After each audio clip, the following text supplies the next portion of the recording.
In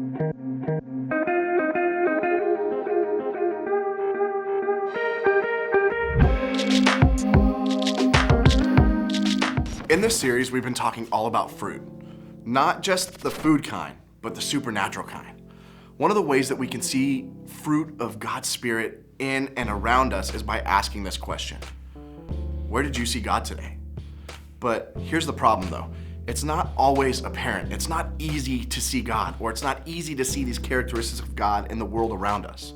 I can't help but think that sometimes inside of us has gotten used to smelling bad fruit, compared to the types of things that we've been calling good fruit: love, joy, peace, so on and so forth. What we're actually used to smelling and seeing and sensing in the world around us is bad fruit of people's actions and words, things that have hurt us. This is because bad fruit is easier to smell than good fruit. It's become hard to see God when we look at other people. But it was never supposed to be this way. When God created human beings, He created us to be a reflection of God to the world around us. The author of Genesis says it this way: so God created mankind in His own image. In the image of God, He created them. People were made to live good lives that made it easy to see God in one another. Something in us just has a hard time seeing the good fruit in other people. When we've become so used to giving our attention to that bad fruit. But what if that's not the way to live?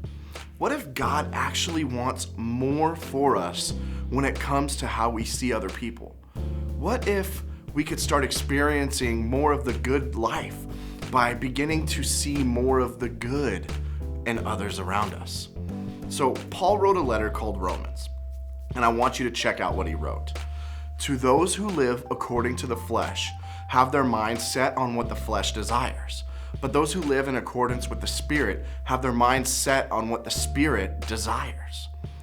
The flesh that Paul is referring to in the normal, common, natural, less than ideal way of doing things.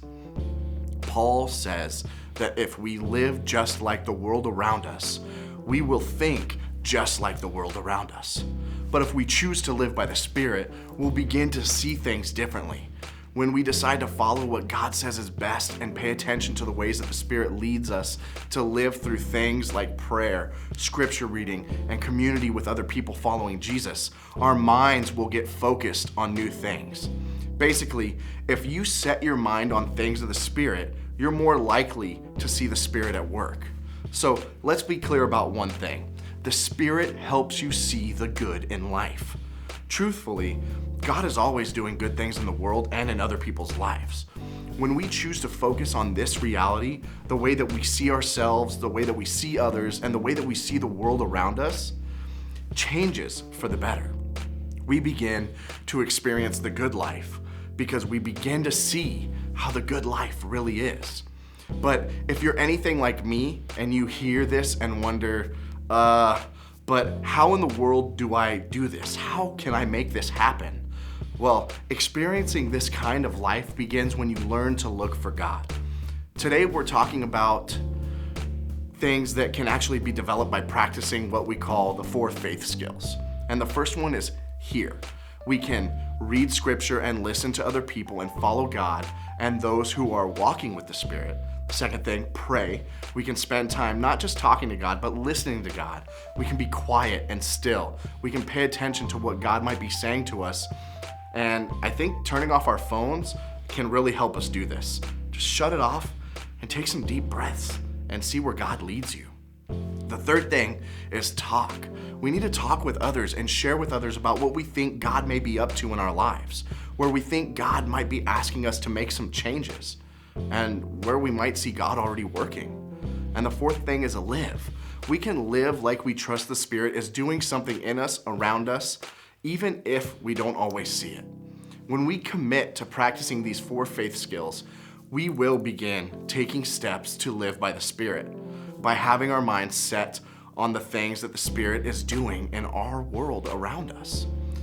This way of seeing others and the world around us could change everything for us.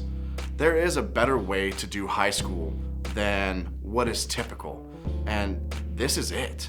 The good news is that because Jesus defeated death, the worst thing possible, and then sent the Spirit into the world to show us how to live his true version of the good life, we can be confident that God is up to more good than we can imagine. And we need to remember that the Spirit helps us see the good in life.